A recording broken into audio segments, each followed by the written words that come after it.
In today's lesson, we'll be looking at how to deal with fractions on our calculator. We'll have several objectives. First, we will simplify fractions using the graphing calculator. Then we will add, subtract, multiply, and divide fractions using the calculator. And then we will convert improper fractions to mixed numbers using the graphing calculator. And I know that this is a day that several of you have been waiting for. Well, it's finally here, so let's check out those $100 calculators that you bought and see if we can make you like them a little better. The first thing we'll do is simplify fractions using the calculator. For instance, if I gave you 12 over 38, and let me remind you what you already know. We could have factored it and then removed our common factors, just like we've done manually, and we would then multiply the numerators and get 6 over 19. So you know the answer is 6 over 19. But the question is there another way to get that using the calculator? And the answer is absolutely yes, there is. And so here's how the process would work. In the calculator, you would type 12 divided by 38. And remember, this symbol right here simply is a division symbol. So it's always the numerator divided by the denominator. So 12 divided by 38, and then hit enter. Remember, your calculator will come back with an answer. You'll never see an equals mark anywhere on there, but it does come back with an answer, and it has a decimal here. I do want to make sure that you understand this decimal probably continues on out here. Your calculator has simply truncated it to right here because that's all it can hold. And so it's important that you understand that concept, that this is really not the end of that fraction, because that's going to be important to us later on. The next step we want to do is we want to enter math fraction. So let me show you where that is on your calculator. If you go to right here and enter math, the screen that will come up looks like this, and you'll see this list of choices here. Well, notice that the first one says fraction. That's what we want. And there are several different ways to get there. I can use my down arrow and move down till I'm sitting on the first one and then hit enter. Or I can simply type a 1 and then hit enter. Once you do that, your calculator will come back and it will say, do you want me to change your answer into a fraction? That's what it's asking you right here. You will hit enter one more time, and the calculator will then come back with your fraction. So in this case, 12 divided by 38 converts into this decimal, and then your calculator can change it back to a fraction. Now what your calculator does in the meantime is it simplifies or reduces that fraction. So when it gives you back 6 over 19, you know that the answer it gives you here is simplified or reduced. You don't need to try to factor it and take out any other common factors. It is done as far as it can go. So that's your final answer, 6 over 19. Let's practice a couple of these. And notice this time I have no problem giving you bigger numbers, because if your calculator is going to do the work, it shouldn't be a problem. Our steps would be 250 divided by 400. Then enter. When you do that on your calculator, you get 0.625. Now this time the fraction does end, and you can tell that because there would be more decimals there if it did not end. But regardless, our steps are the same. I want to do math fraction. Let me remind you one more time. Math is right here, and then down until you get to right here to fraction, and then hit enter.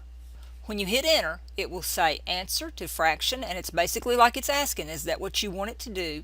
You hit enter one more time, and it comes back with the simplified fraction.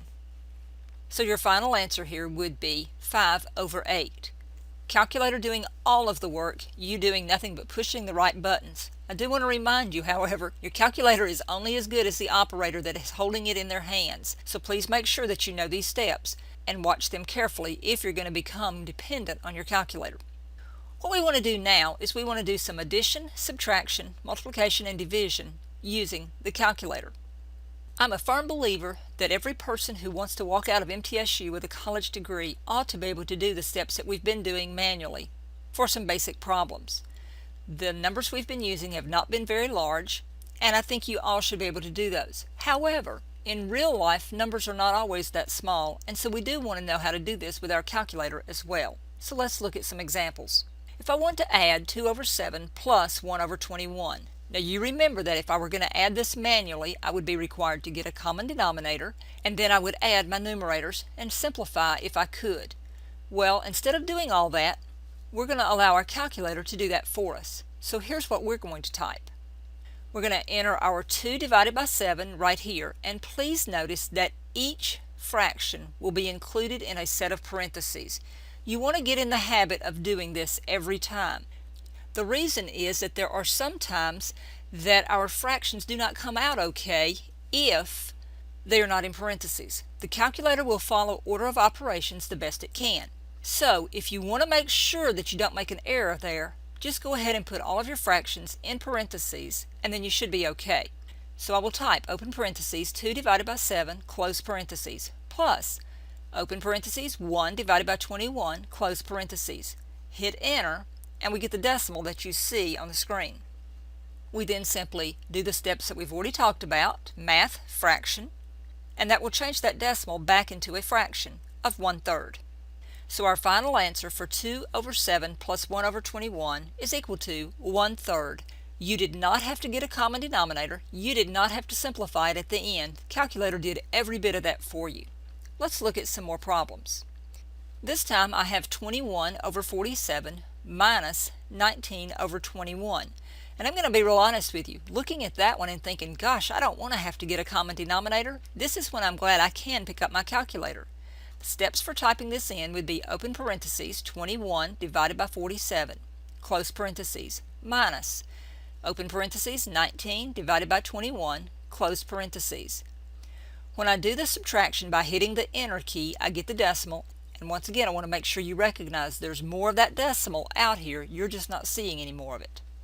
We do the final step by asking our calculator to change that into a fraction for us, and when we do, we get negative 452 over 987. That's your final answer. Now let me make sure you understand something. If your calculator came back with this answer, it is reduced, it is simplified, you cannot do any more with that. Every now and then on a test I have a student who will sit there and spend 3 more hours trying to figure out a way to simplify this fraction.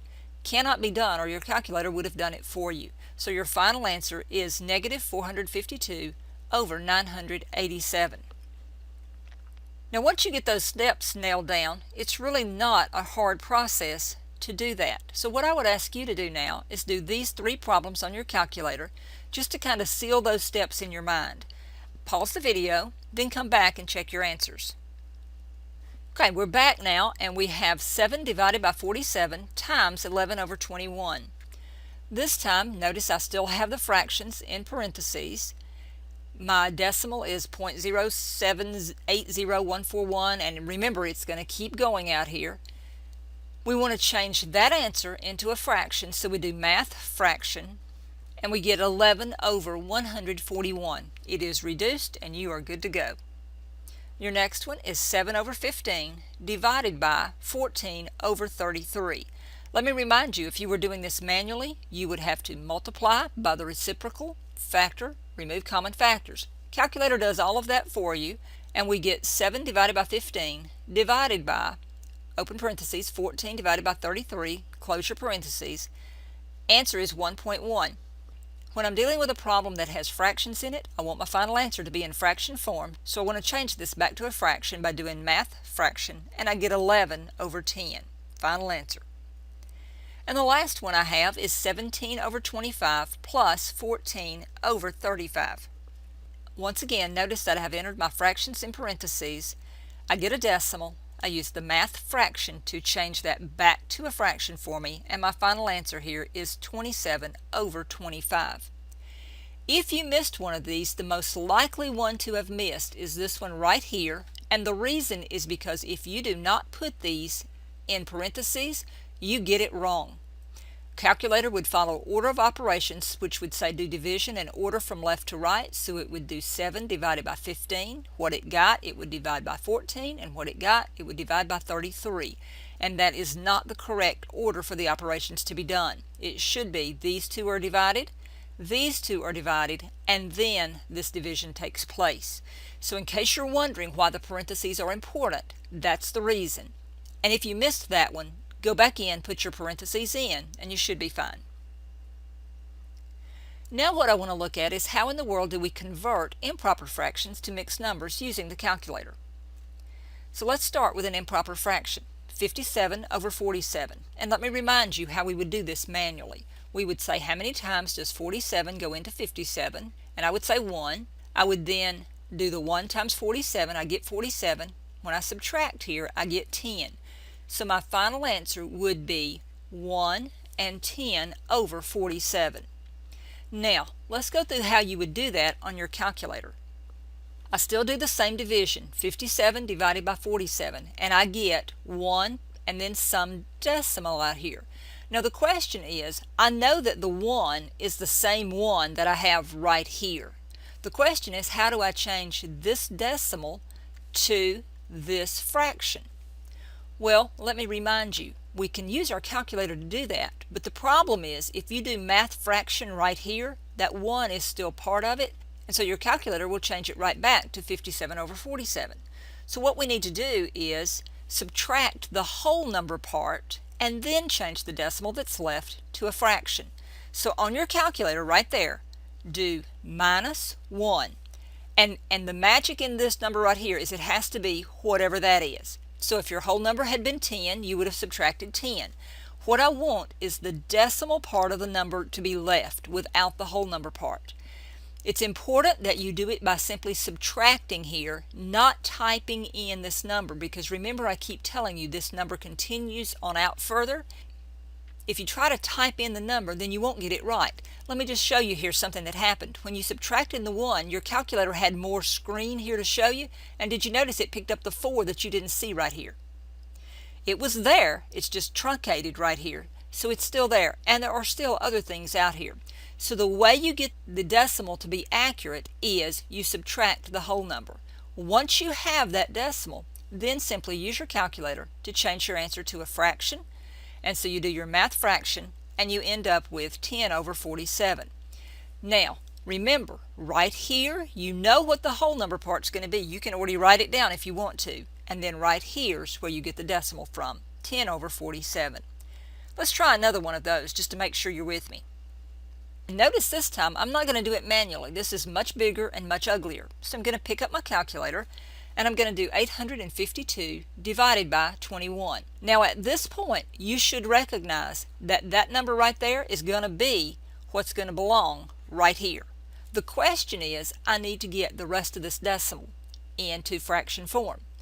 The step will be to subtract the whole number part and then change the decimal to a fraction. So the number I should subtract here, I hope you realize, is 40. So I'm going to subtract my 40 right there.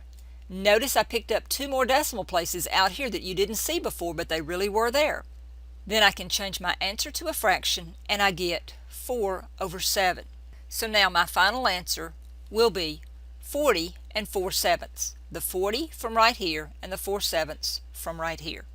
That's all I have for you today. If you have questions, please let me hear from you. Have a great rest of the day, and I'll talk to you later. Bye-bye.